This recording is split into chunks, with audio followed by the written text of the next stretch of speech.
नागपूर शहरातील पिवळी नदी भागात प्रेमसंबंधातून सुरू झालेल्या तणावातून 2 अल्पवयीन भावंडांवर झालेल्या चाकू हल्ल्याचा प्रकार समोर आला आहे. घटनेनंतर परिसरातच दहशत पसरली असून पोलिसांनी आरोपीला ताब्यात घेतला आहे. अमरावतीतील तिवसा येथे रतन इंडिया औष्णिक प्रकल्प हा वाघोलीवासियांसाठी शाप ठरत आहे. प्रकल्पातील प्रदूषणानं गाव काळेकुट्ट झाले असून गावातील आबालवृद्धांच्या आरोग्यावर प्रदूषणाचा विपरीत परिणाम होत असल्यानं येथील नागरिकांकडून पुनर्वसनाची मागणी करण्यात येत आहे. ऑरेक्स सिटीच्या शेंद्रा आणि बिडकीन इंडस्ट्रीयल झोनमध्ये आता जमीन शिल्लक नाही. विविध कंपन्यांकडून सतत जमिनीची मागणी होत आहे.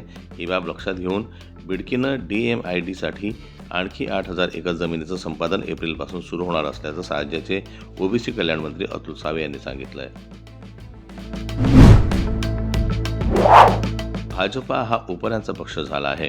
रामाने रावणाचा वध केला, तो रावणही भाजपात आला तरी त्याला पक्षात घेतील असं सांगत माजी मुख्यमंत्री उद्धव ठाकरे यांनी भाजपावर घणाघात केला. नाशिक येथे उद्धव सेना मनसे शिवशक्ती युतीची पहिली सभा पार पडली.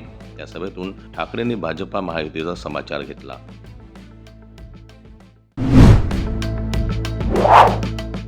शिवसेनेत फूट पडल्यानंतर बहुतांशी आमदार हे एकनाथ शिंदेसोबत गेले होते. यावेळी विरोधकांकडून या आमदारांना प्रत्येकी 50 खोके दिल्याचा आरोप केला होता.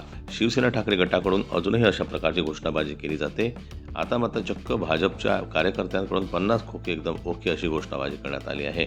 महत्त्वाची बाब म्हणजे मुंबई महानगरपालिकेच्या निवडणुकीत शिवसेना भाजपा एकत्र लढत आहे. असं असतानाही वॉर्ड क्रमांक 173 मध्ये ही घोषणाबाजी करण्यात आली आहे. भाजपासोबत असलेल्या राष्ट्रवादीच्या 4 नगरसेवकांनी अचानक शिवसेनेला समर्थन दिलंय. त्यामुळे शिवसेनेची अंबरनाथ पालिकेवरील सत्ता कायम राहणार आहे. तर दुसरीकडे राष्ट्रवादी अजित पवार गटाच्या गेम चेंजर ठरलेल्या या नगरसेवकांमुळे आता भाजपला सत्तेपासून दूर राहावं लागणार आहे. 2012 मधील मनसेच्या सत्तेत झालेल्या कुंभमेळ्याची आठवण करून देत राज ठाकरे म्हणाले की तेव्हा एकही झाड न कापता जागतिक स्तरावर कौतुक होईल असा कुंभमेळा आम्ही राबवला. मात्र आता वृक्षतोड करून ही जागा उद्योगपतींच्या घशात घालण्याचं प्लॅनिंग सुरू असल्याचा गंभीर आरोप महाराष्ट्र नवनिर्माण सेनेचे अध्यक्ष राज ठाकरे यांनी केला आहे. एक तरी भाड्याचा माणूस आहे का? मुंबईत जिजामाता उद्यान आहे. 10 वर्षांपूर्वी आम्ही पेंग्विन आणले, आमच्यावर टीका केली. आज पेंग्विन बघायला पैसे देऊन गर्दी होत आहे. यांच्या सभांना पैसे देऊन लोक येत नाहीत.